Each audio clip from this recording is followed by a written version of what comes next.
Welcome to the Deep Dive. Today we are opening the lid on an organization that has, well, quietly shaped the modern British city for nearly 200 years. That's right. And this isn't a single charity. It's a huge decentralized network.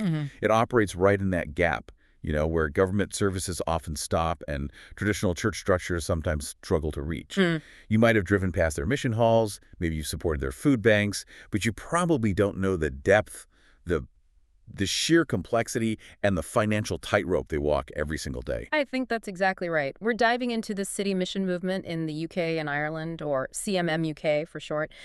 And our sources for this, they provide a really remarkable comparative The analysis. proper deep dive. A proper deep dive, yeah. It covers everything from their explosive 19th century origins right up to their 21st century balance sheets. It's a study in continuous adaptation. And what's so fascinating, what the sources show, is that this network holds this really critical, almost contradictory position in British life. Well, they're blending this intense professional social welfare delivery with an explicitly faith-based mandate. It is the defining feature of the movement. And our mission today is to unpack that foundational concept. The missions themselves, they call it the dual mandate. Right. It's that inherent tension between, on the one hand, committed Christian evangelism, and on the other, really complex professional social work. So we need to understand how they manage that identity. Exactly. How they manage it, how they sustain themselves financially, and how they've evolved into four really distinct operational archetypes to meet the unprecedented social need we see today. Okay, let's get into it. Let's go back to the beginning. Yeah. You just can't talk about urban social action in the British Isles without talking about David Nasmith. No, you can't. He's the original visionary, the organizational genius behind this whole thing. Nasmith is absolutely foundational. His vision was born directly out of crisis. I mean, we have to remember, in the early 19th century, the Industrial Revolution, it caused catastrophic social and spiritual dislocation. This is chaos in the cities. Complete chaos. Cities like Glasgow experienced these demographic explosions.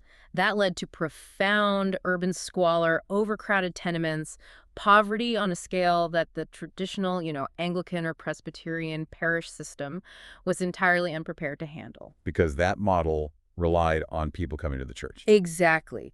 Nasmith realized the church needed to go to the people. And the date is very specific, isn't it? Yeah. January 1st, 1826, in Glasgow, the world's first city mission.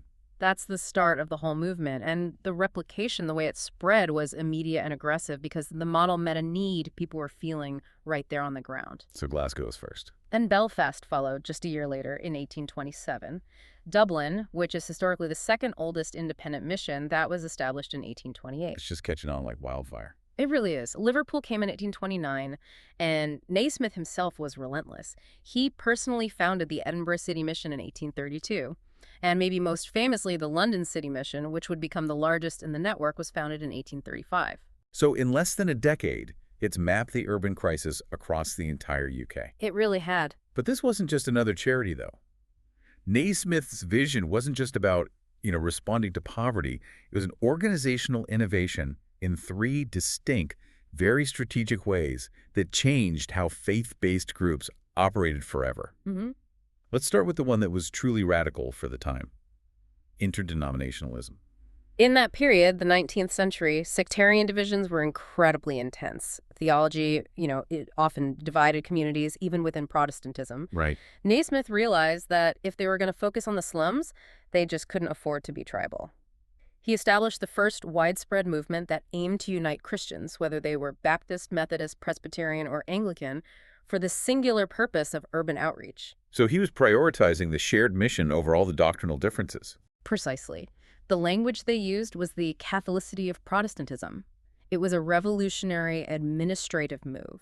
It allowed these organizations to pull resources, money, volunteers, talent from across the entire Christian landscape, instead of just relying on one denomination. And that unity gave them immediate scale and legitimacy. It did. And his second innovation, that professionalized the whole delivery system. the concept of the paid lay missionary. This was a crucial shift. Shift in labor. A huge shift. Before Nasmith, the work of the church was primarily done by, ordained clergy in their pulpits or by unpaid, sporadic volunteers. Nasmith created the professional paid agent. So this wasn't just a side gig. Not at all. This lay missionary wasn't managing a church service or a parish. Their parish was literally the street, the alleyway, the tenement block. Their core duty was door-to-door visitation, actively moving into these dense, often dangerous urban environments to meet the poor where they lived. That practice, that physical proximity to the crisis. That incarnational ministry, yes, it remains the backbone of the movement today. So the first two innovations were operational, unity and boots on the ground. But this third one, the holistic teleology, that's the real philosophical nod, isn't it? This defines the dual mandate. It absolutely does. All right. The term holistic teleology just means the unified end goal, the purpose of the organization. Okay. Nasmith defined their spiritual singularity with the motto, "May the glory of God and the salvation of souls be your chief, your only end."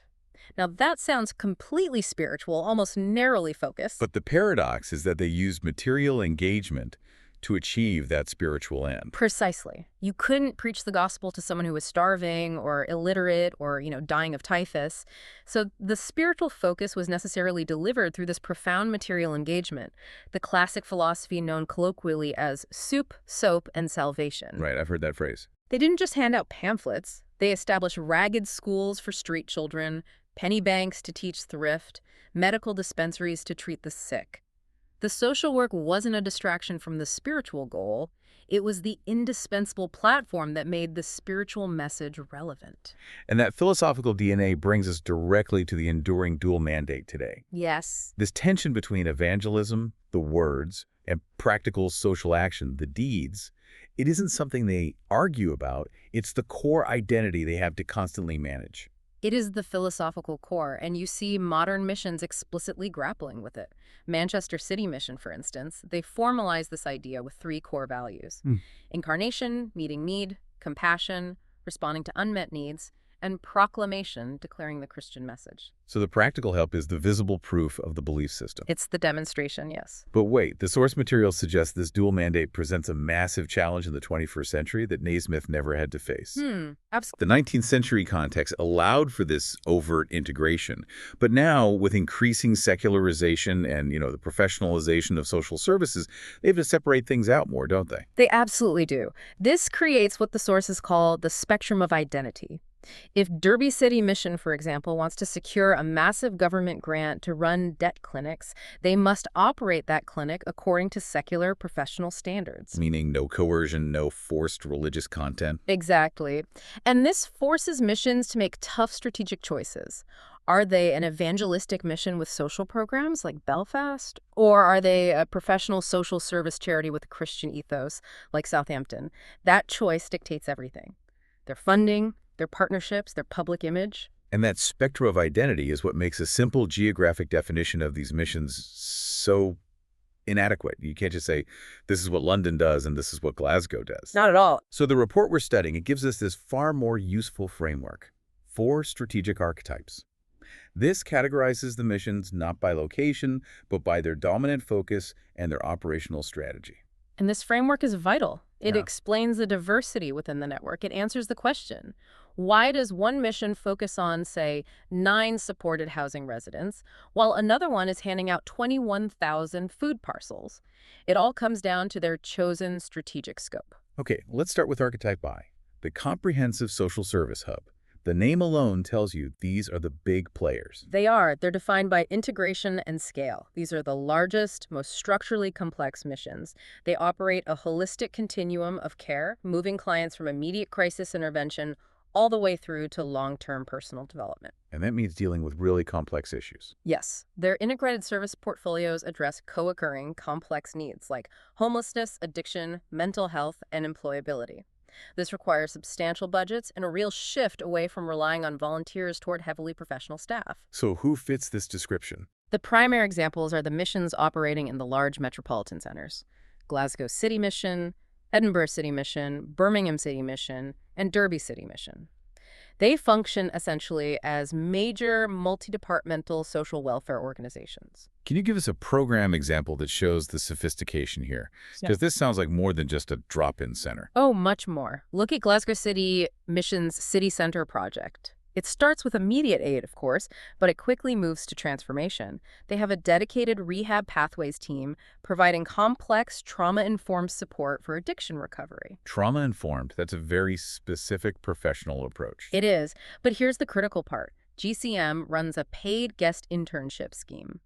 This scheme allows former service users to gain real-world, structured work experience while they study for an SVQ Level 3 qualification in health and social care. Wow. So this is moving far, far beyond soup and soap. This is providing a structured, accredited pathway out of poverty and unemployment. Okay, that's a great example. Moving on to Archetype 2, the foundational anti-poverty specialist. This archetype seems to prioritize reaching the greatest number of people facing just basic crisis. That's the goal: scale and volume. Their primary operational focus is large-scale, high-volume crisis relief. They concentrate their resources on essential foundational goods, food banks, clothing banks, and sometimes small financial grants. And they achieve this by being logistics experts. That's a good way to put it. They achieve this massive delivery volume by leveraging vast volunteer networks and functioning as the logistics core of a city's entire referral system. So if archetype the first is about depth and complexity per client, archetype second is about breadth and accessibility across the whole community. Exactly. Key examples here would be Southampton City Mission, Brighton and Hove City Mission, and Leeds City Mission. And the numbers for Southampton are pretty staggering. They are. In a single year, Southampton City Mission provided over 21,170 four-day food parcels and clothed nearly 3,000 people. And to manage that scale, they operate through over 1,500 referral agencies across the area. They're the distribution experts, making sure aid gets where it needs to go fast. Okay, next up, archetype 3, the Evangelism-Centric community mission. This is the Keeper Nasmith original vision, right? The mission hall is central here. Yes, this model retains the most overt integration of that dual mandate we talked about. The social action is integrated with and often delivered directly through traditional mission hall or church-based activities. Their primary identity, their focus, remains evangelism and spiritual ministry, with practical help serving as an organic function of that community. And the physical building, the mission hall, is the key to understanding how they operate. Absolutely. Think of Belfast City Mission or Liverpool City Mission.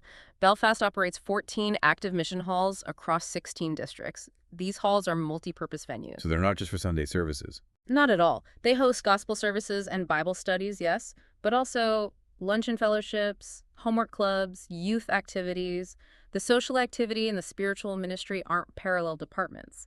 They are completely interwoven in the same space, fostering this deep communal integration of faith and life. That makes sense. Finally, archetype 4, the intensive rehabilitation provider. This sounds like the smallest in volume, but the highest in intensity. That's a perfect summary. This archetype specializes in deep, long-term, transformative interventions for individuals facing high acuity, persistent challenges. Things like chronic addiction, severe mental health issues, or entrenched homelessness. So the goal isn't just managing a crisis. No, the goal is complete life change, which can require years of support, not just getting someone through the next week. What programs illustrate this commitment to deep transformation? The Good Soil Trust in Woodchester is the prime example. Their focus is very narrow, supported housing for just 9 adults at a time, but the support is immersive. Every single resident is required to participate in their therapeutic farm project. A farm project. Yes, engaging in horticulture, animal care, rural crafts. This structured, land-based work program provides accountability, therapeutic healing, and practical skills. It is the absolute core of their model. Gloucester City Mission does something similar, focusing on deep, long-term recovery support for addiction and street homelessness, where the relationship with the individual is paramount. So when we look across those 4 archetypes, we see this really crucial strategic continuum, the shift from purely transactional aid to genuinely relational development. This is moving beyond just treating the symptoms of poverty, the handouts, to investing in people, the hand-ups, which try to address the root cause. It's the constant challenge of resource allocation, isn't it? Do you optimize for speed and scale, like Southampton's 21,000 food parcels? Or do you optimize for depth and permanence, like the residential support for 9 people at Good Soil Trust? And the answer is probably somewhere in the middle. Well, the most strategic missions recognize they need both. The high-volume transactional services, they serve as the essential entry point. That's where you build the trust that's necessary to move clients into the deeper relational work. And that evolution is driving some serious innovation, particularly in poverty prevention. This is often far less visible than a food bank queue, but arguably much more impactful. Absolutely. Derby City Mission provides a brilliant example of this. They were pioneers of the food bank movement, but they identified the cycle. People needed food because they were broke, and they were broke because of crushing debt or not getting the right benefits. So they moved upstream to tackle the source of the problem. Exactly. They established the Jubilee Debt and Advice Clinics, providing free, professional, face-to-face advice. In 2023, these clinics secured over $1.35 million in financial benefits for their clients. Wait, hold on. Over £1.35 million secured for clients by one missions debt clinic? That is staggering. It is. That means they didn't just give out money. They fundamentally restructured the financial stability of hundreds of families. Precisely. That money didn't come from charity donations. It came from securing legal, entitled benefits and managing debt, directly preventing those families from spiraling back into crisis and needing food parcels in the first place. That is true root cause intervention. I'm also fascinated by the way they're innovating in what the report calls dignified food provision, moving away from the shame that can come with the emergency parcel. This shift is crucial for restoring dignity and promoting self-reliance.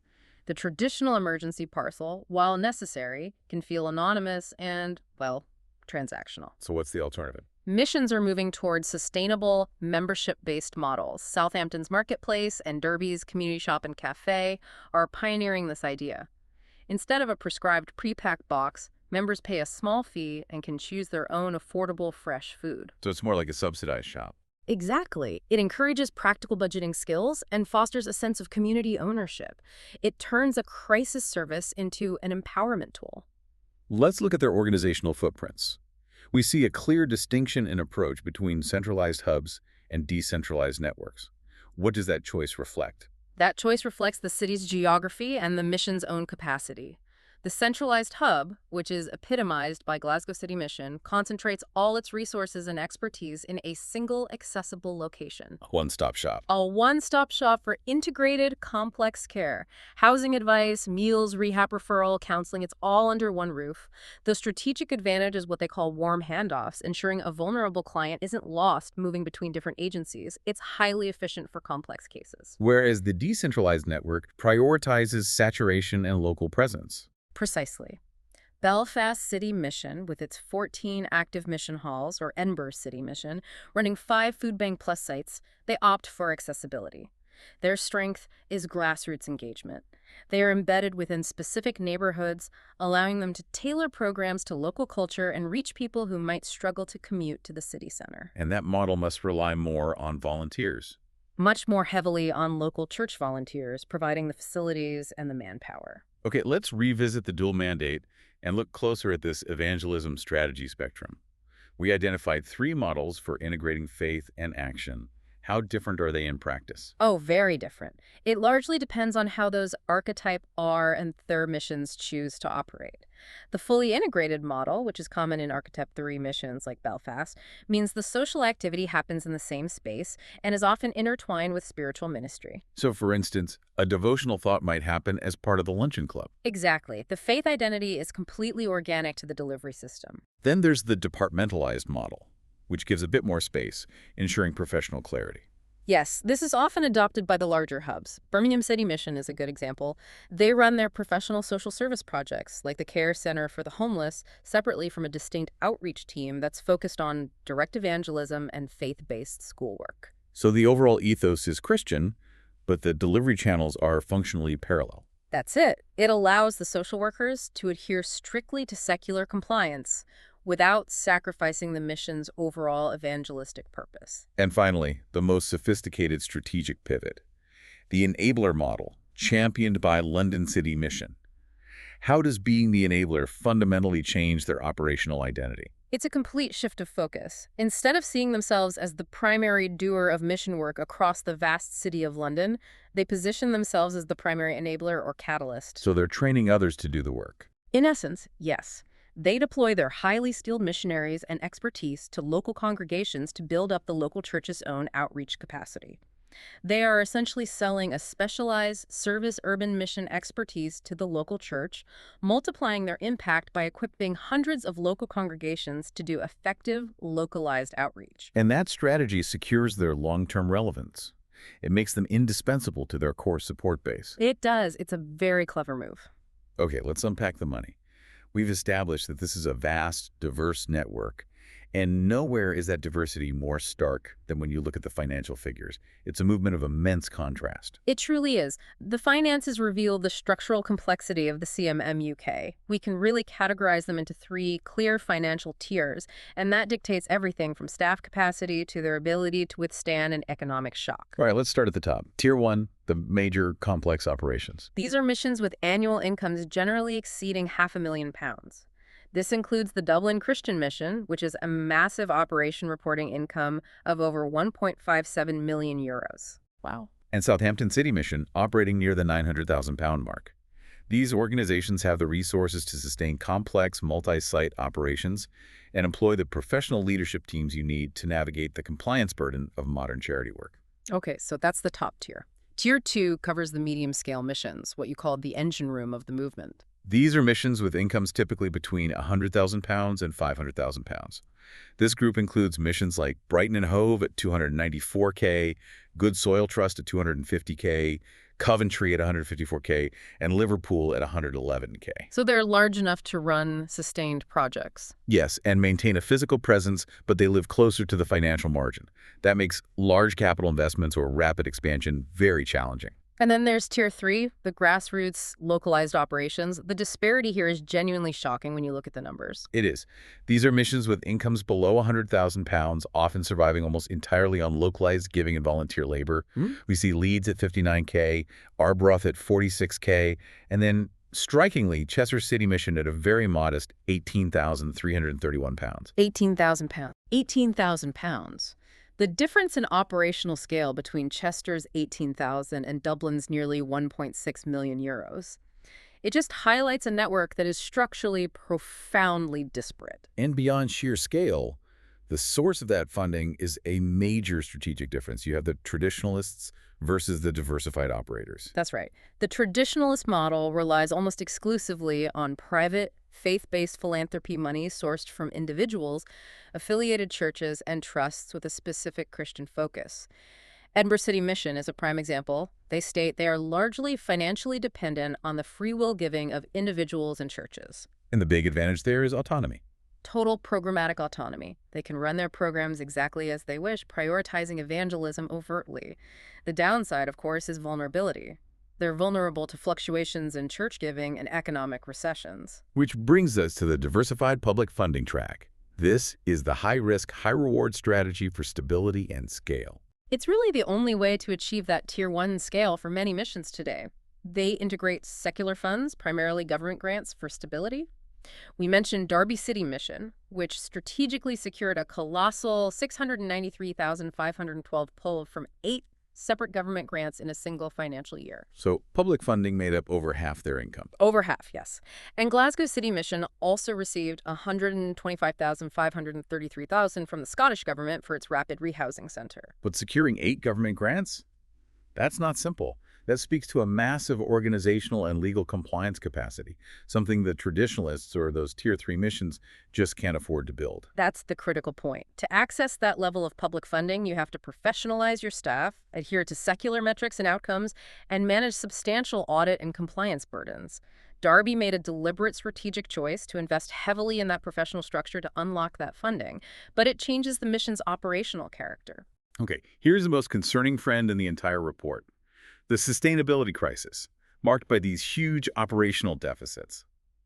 Missions are fundamentally spending more than they are bringing in. This is the existential threat, and the deficit isn't caused by mismanagement. It's driven by 2 factors. First, a massive surge in demand due to worsening UK poverty. Southampton reported its busiest year on record. And second, the rising cost of delivering those complex, professionalized services we just described. Give us the concrete deficit examples that illustrate how severe this is. Well, the problem crosses the financial tiers. Brighton and Hove City Mission, a solid Tier 2 operation, reported a whopping £147,000 deficit in 1 year. Their expenditures exceeded their income by 50%. 50%. And Manchester City Mission similarly ran a deficit of nearly £97,000. These aren't just paper losses. When a mission runs a deficit that large, it means staff positions are precarious, essential programs are hanging by a thread, and they're consuming reserves meant for other things like building maintenance or future development.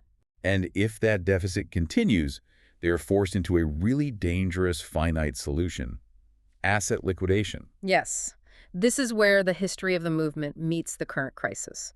Larger missions with historic properties are covering these massive deficits by selling off those assets.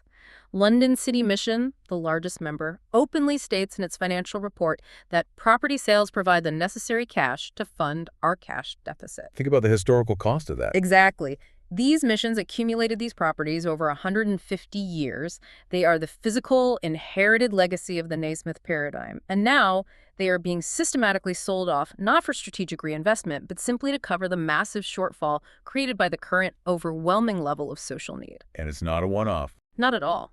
Swansea City Mission is similarly refocusing its mission entirely onto homeless projects, using funds generated from an asset sale. This cannot be sustained long term. Once those assets are gone, that funding stream disappears forever. And this financial reality, coupled with the need for specialized service delivery, it forces us to ask a really difficult question. How do you staff an organization that requires both specialized professional skills and passionate spiritual commitment, especially when money is so tight? The job title itself becomes a strategic statement, doesn't it? It reflects their internal culture and who they are trying to attract externally. Absolutely. We see two distinct identities emerging. The traditional identity is maintained by missions like London City Mission, Birmingham City Mission, and Belfast City Mission.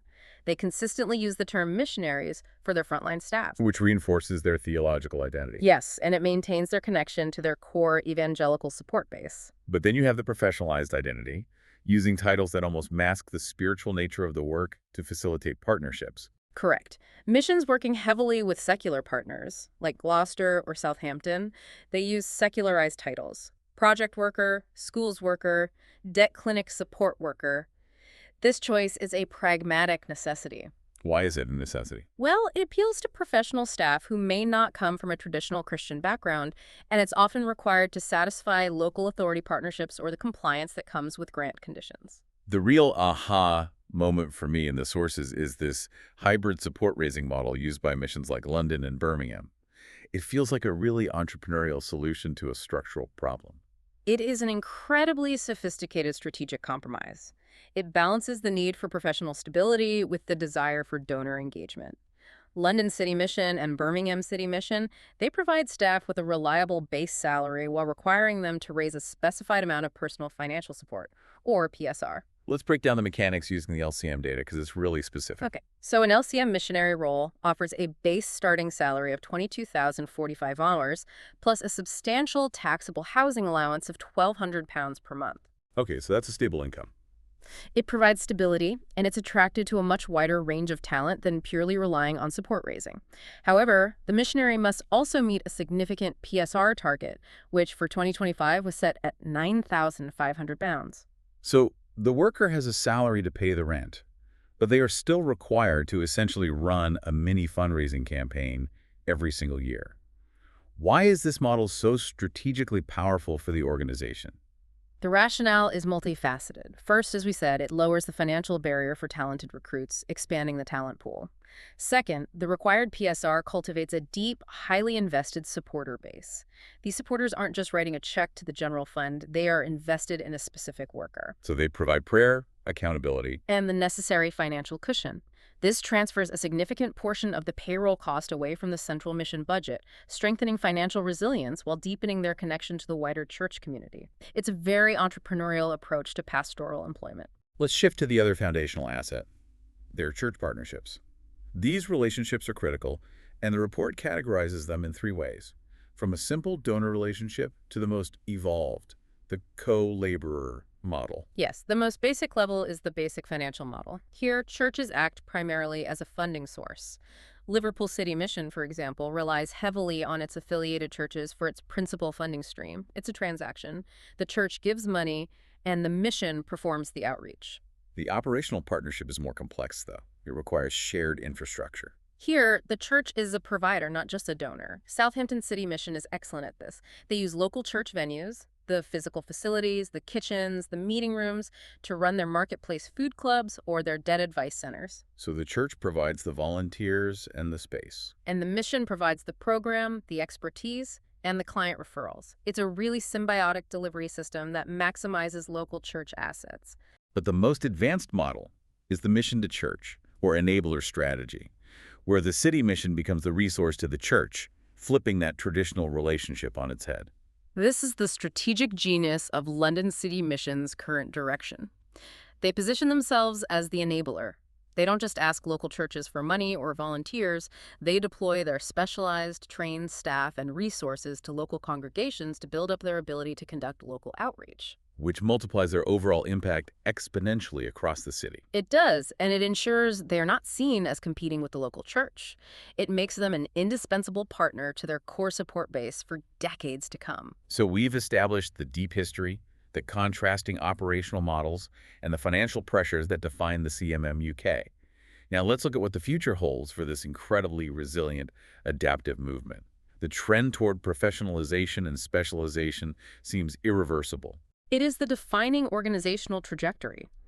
The original lay missionary model, providing general spiritual and material aid, is just insufficient for the challenges of today. Poverty is now tangled up with deep co-occurring issues like trauma, addiction, and acute mental health needs.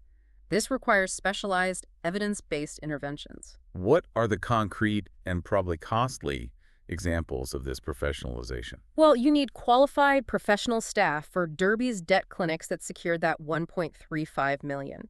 You need highly trained professionals for Glasgow's trauma-informed rehab pathways team. And by offering accredited SVQ training programs through its guest internship scheme, Glasgow is investing in high-quality professional outcomes. And all of that raises costs significantly. It does, but it ensures effectiveness and it maintains the necessary credibility with statutory partners. They are trading lower historical costs for higher impact and higher staff professionalism. The sources also signal a major strategic pivot in the movement's engagement with governance, the shift to advocacy or challenging power.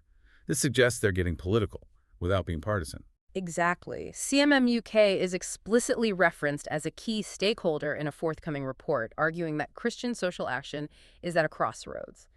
And the argument is that missions need to shift from solely alleviating symptoms, handing out food, to challenging power. Which means questioning the structural and political reasons why the food is needed in the first place. Precisely. How does that look practically? I mean, how does a mission move from handing out parcels to helping design city welfare policy? Southampton City Mission provides a perfect operational example of this advocacy shift. Beyond distributing over 21,000 food parcels a year, they hold a mandated seat on the local welfare provision board. So they have a seat at the table. They have a direct voice in designing the city's welfare policy, bringing their frontline experience directly to policymakers. They move from being the reactive recipient of referrals to being a proactive participant in shaping the system itself. This is the highest level of social action for the modern mission. We also see a profound shift in who is performing the mission, what the report calls the intercultural turn. The historical makeup of the movement is changing to reflect modern Britain. Yes. Historically, the Nasmith model involved white missionaries serving the white working class. The modern movement recognizes that the demographic has shifted drastically. City mission leaders are collaborating with groups like the Gather Movement Alliance, explicitly recognizing that diaspora churches, Black majority churches, Asian congregations are now massive engines of urban mission, often quietly filling the gaps the older missions cannot. And the city mission's unique parachurch status must be a huge asset here. It allows them to bridge those cultural and denominational gaps. It is their superpower. The term parachurch just means they are an organization that works alongside the official denominations, not controlled by any single one. This maintains Nasmith's original interdenominational principle. So because they aren't tribal, they can act as the connective tissue of the urban church. In Edinburgh, the city mission works fluidly with the Church of Scotland and with independent evangelicals, brokering citywide strategies that no single denomination could lead on its own. This is essential for a unified intercultural response to modern urban poverty. Finally, the 2024 leadership transition of CMM UK seems to signal a crucial consolidation of vision. It does. The appointment of Carl Knightley, who retains his role at the massive London City Mission as the CMM UK leader, is a clear signal of benevolent centralization. What does that mean, benevolent centralization? It means it links the entire national network directly to the strategic resources and infrastructure of its largest and most financially sophisticated member. LCM can export its specialized training, its HR infrastructure, its sophisticated governance models to uplift smaller, more financially vulnerable missions. And that will likely lead to a unified platform. Yes, for shared concerns, particularly advocacy on issues like religious freedom, it strengthens the movement's voice at a national level. This deep dive into the UK City Mission movement reveals a sector that is fiercely committed to its historic dual mandate, soup, soap, and salvation, yet remarkably agile in its modern execution. We saw these immense operational and financial contrasts, from Chester's grassroots £18,000 income to Dublin's sophisticated £1.5 million, and the strategic ingenuity of Derby leveraging government grants to prevent poverty entirely. And we identified some profound innovations. The shift from transactional food parcels to these dignity-restoring membership-based models is changing how crisis aid is delivered. And that hybrid missionary model. Perhaps the most intriguing part, a brilliant, pragmatic strategy used by London and Birmingham to secure talent stability while cultivating a deep, personally invested donor base. It blends the necessary professionalism with the necessary spiritual commitment. So the core Nasmith principle remains intact, moving physically into the crisis of the city, addressing human need through both practical action and spiritual hope. The CMM UK occupies an essential third space. It's neither a state agency nor a parish church, but a resilient, adaptive partner on the ground. That intense adaptability, however, it comes at a significant cost, especially when facing rising demand due to worsening poverty. We've seen that many city missions, even the large established ones like London and Manchester, are currently operating with substantial operational deficits. They're bridging the gap using limited finite reserves or by liquidating historic property assets, the physical inheritance of 2 centuries of mission work. Which brings us to the final thought. Yes.